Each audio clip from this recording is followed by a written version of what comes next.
Azzal kezdem, hogy a szememet megműtötték, és kellett előtte is csepegtetni szemcseppeket, meg utána is.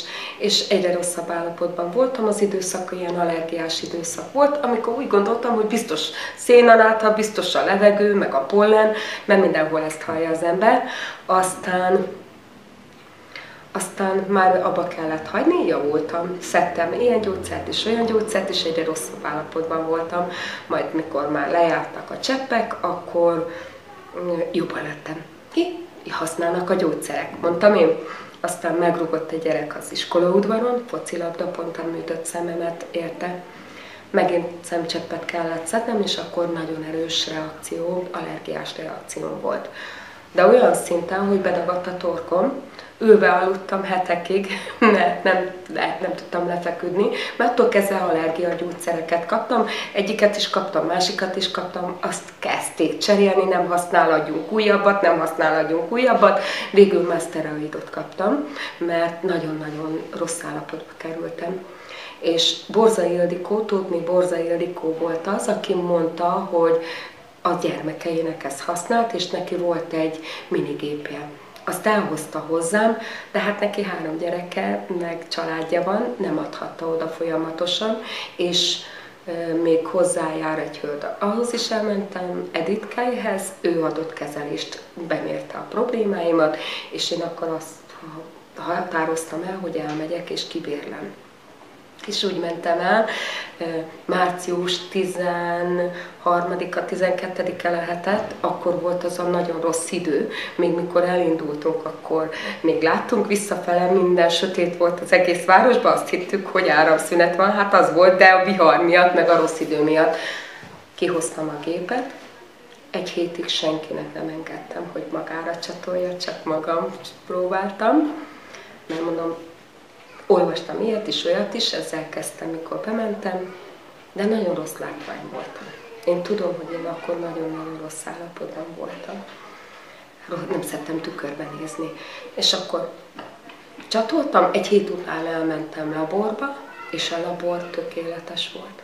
Tehát azt mondták, hogy tökéletes a vérképem, és akkortól kezdve csatolt a családom. Anyámnak nagyon súlyos problémái vannak, epéjével, májával, szívével, többször hordott ki lábon tüdőgyulladást, mert nem lázasodunk be, nekem is volt ilyen. És átvittem, hogy na, csatoljon. Nagyon lassan tudtuk neki is emelni a fokozatokat, de szófogadó volt. Nekem szót fogad. És csatoltunk, 1 hónap után kérdeztem, hogy mit érez. Ő azt mondta, hogy könnyebb nekem, kislányom, köhögni. És attól kezdve rohamosan javult. Járunk rendszeres kontrollra Debrecenbe, és a főorvos, mikor bevittük egy 3 hónapig, ugye addig már 2,5 hónapig használta a gépet, ugye, és neki a kor történetében mindig egy ilyen csökkenő dolog volt, és akkor bementünk, a főorvos elkezdte vizsgálni, üljön fel a vizsgálóasztalra. Anyám felült a vizsgálóasztalra. Még ugyan jól van, mama. Aztán utána elkezdte nézni, húzogatta a fülét, tenyerét, mindent nézett, hogy milyen állapotban van. Fogta és megnézte a kor történetét. Én hallgattam, nem mondtam neki semmit, megnézte a kortörténetet, és aztán nem hümmögött. Gyógyszereket mit teszik? Milyen mondta? És akkor mondom neki, hogy használunk egy gépet, ismerjen. Azt mondja, hogy nem. Még továbbra is nézegette az eredményeket, és azt mondta, hogy mindegy, hogy mi, de használ. Így a főorvos úr. És anyámnak nem volt csillag a vérképében. Ez nekem volt a legnagyobb bizonyíték akkor hirtelen, azon kívül, hogy én is már jobban lettem, és percről percre. Azt mondta az egyik kollégám, hogy látványos. Aztán van a családban egy oxigénhiányos kisbaba, sönt van neki beépítve, még mindig nem tud ülni, 5 éves már, légcsövébe elkanolva. Nem mertük eleinte, ugye konzultáltunk, hogy nem mertük fölrakni. Aztán most nem olyan régen, egy hónapja hallottam tőled, hogy mond tapasztalat, csatoljunk. A gyereknek a bal karja nem nagyon mozdult, tapsolni is csak így tudott. Egy hét után a gyerek felemelte a karját. Ez a gyerek elkezdett javulni. Ugye hát az oxigénhiány miatt a szemkontaktusa is nehezebb volt, és a családban feltűnt, hogy Alexandra kezd ránk nézni, és javul. Most a múltkorában a húgom meg volt ijedve, mert ugye a tüdejét nem tudtak érlelőt adni neki, mert olyan hirtelen született, 26 hétre született, 62 dekával ez a gyerek. Isteni csoda, hogy megmaradt, mondták akkor.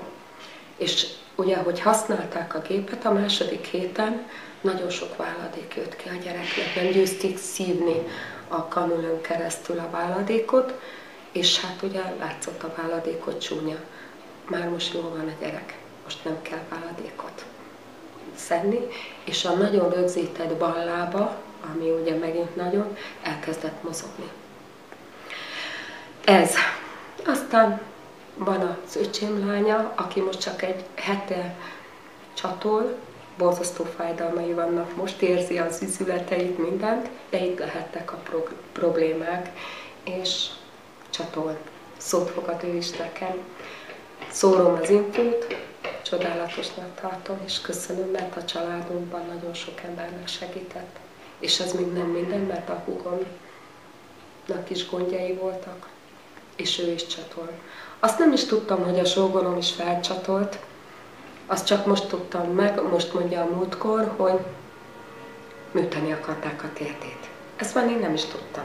Tehát annyi minden volt, és most visszament, hogy na mi le, hogy gyógyul, ha nem fog gyógyulni, műteni kell. Nem kell műteni a térdét. És ekkor jött el a főnöke is megvenni a gépet, mert azt mondta, hogy hát akkor azt ő is ki akarja próbálni. Ő is egy 60 körüli férfi, most már azt mondja, hogy eleve azzal kezdte, hogy nem aludt át egy éjszakát évek óta, most átalussza az éjszakáit és javul. Férjem nem akar csatolni. Ővel elkövettem azt a hibát, hogy hamar nagyra vettük, és akkor neki az hirtelen nagyon-nagyon erős volt a reakciója, és akkor mondta, nekem ez nem kell. De aztán látta, hogy én javulok, csak fölcsatolta, és hát ugye focizni jár, és nem kell neki már a térdvédő. Egyszerűen azt mondja, nem kell, és most is azt mondta, hogy te itt annyit szaladok, hogy a fiatalokkal versenyt futhatok.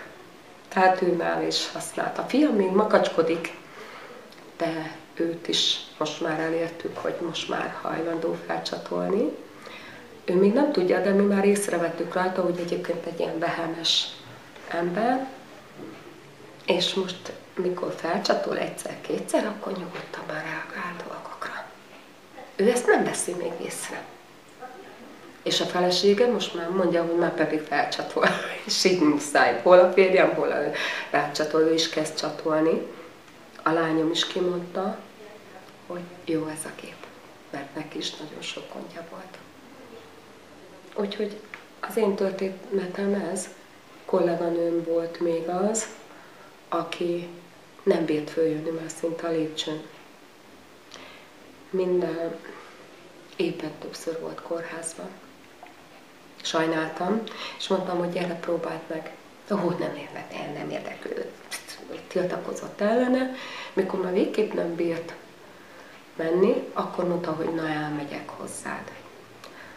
Hát a 4. vagy 5. kezelés után elkezdett kitisztulni, arcüreggyulladása volt. 3 kúra antibiotikum után fájt a füle, nem javult semmit. Ez egy hét alatt jóvá tette. Hát most megvettük neki is a gépet. Úgyhogy remélem, hogy sok ember eljut ehhez az információhoz, és nagyon sok embernek fog segíteni. Mindig azt mondják, hogy jó, ha hiszel benne. Én nem hiszek benne. Én tudom. Én tudom, hogy ez használ. És én mindenkinek azt mondom, hogy egy esélyt adjon a gyógyszerekbe. Én nem hiszek. Biztos kell az is valahol, de az nekem mindig méreg valahol. Úgy gondolom, hogy ez volt a legnagyobb ajándék mostanában, a családon természetesen, ami úgy érhetett. És mindig azt mondom, köszönöm szépen a feltalálónak, és köszönöm szépen Ildikónak is, meg hogy egyáltalán kapcsolatba kerültem ezzel, és az egyik ismerős azt mondta, hogy biztos akar tőlem a Jóisten valamit még, mert hogy találkoztam ezzel a géppel. Akkor még célja van velem az életben. Hát sok embernek legyen célja az életben, és ez segítsen neki.